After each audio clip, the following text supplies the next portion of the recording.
इस toy gun को कैसे हम रिपेयर करेंगे, इसका मैकेनिज़्म क्या है और इसे कैसे रिपेयर किया जा सकता है।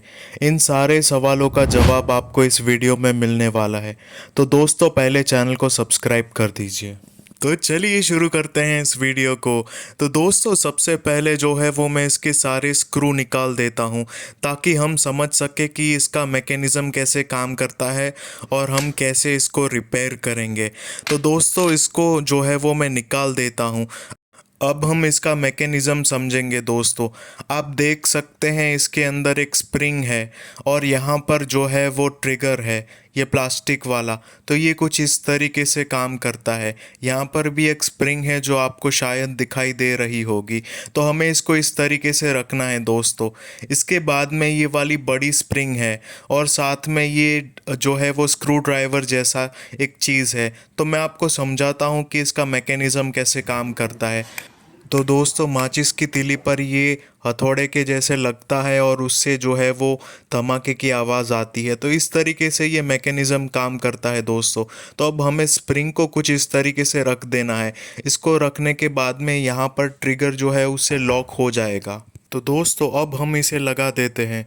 ये वही चीज़ है जहाँ पर हम माचिस की तीली को रखते हैं।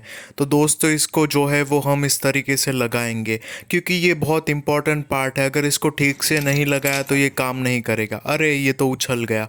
तो दोस्तों स्प्रिंग जो है वो उछल गई, तो हमें फिर से इसको लगाना पड़ेगा। तो मैं इसको इस तरीके से लगा देता हूँ। दोस्तों आप इसको ध्यान से देखिए, ये वाली जो चीज़ है ना, ये इसको पीछे करती है। इसको पीछे करने के बाद में ये जो है वो ट्रिगर में लॉक हो जाता है और लॉक होने के बाद में जब हम ट्रिगर दबाते हैं तो ये जो स्क्रू ड्राइवर जैसा पार्ट है वो छूटता है और वो माचिस की तीली पर पड़ता है और उससे जो है वो आवाज़ आती है। तो इसका मैकेनिज़्म कुछ ऐसा है। तो आपको इसको इस तरीके से रख देना है। ध्यान से देखिएगा दोस्तों, कुछ मिस नहीं हो जाए। और अगर आपको लगता है कि ये प्रॉपर वीडियो नहीं है तो डिटेल कमेंट में आप लिखिए, तो मैं दूसरा वीडियो भी बना दूंगा प्रॉपरली। तो आप देखिए स्प्रिंग कुछ इस तरीके से पीछे जाती है और आप ध्यान से देखेंगे तो ऊपर भी एक स्प्रिंग लगाई है जो कि लॉक करने के काम आती है और जो इस तरीके से हम इसको लॉक कर सकते हैं दोस्तों।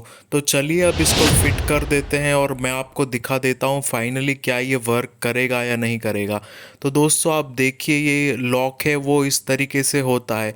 तो अब मैं आपको दिखाने वाला हूँ कि ये काम करता है कि नहीं। तो दोस्तों अब हम इसके अंदर माचिस की तीली को डालेंगे और उसके बाद में देखेंगे कि क्या ये काम करता है या नहीं। तो ये देखिए।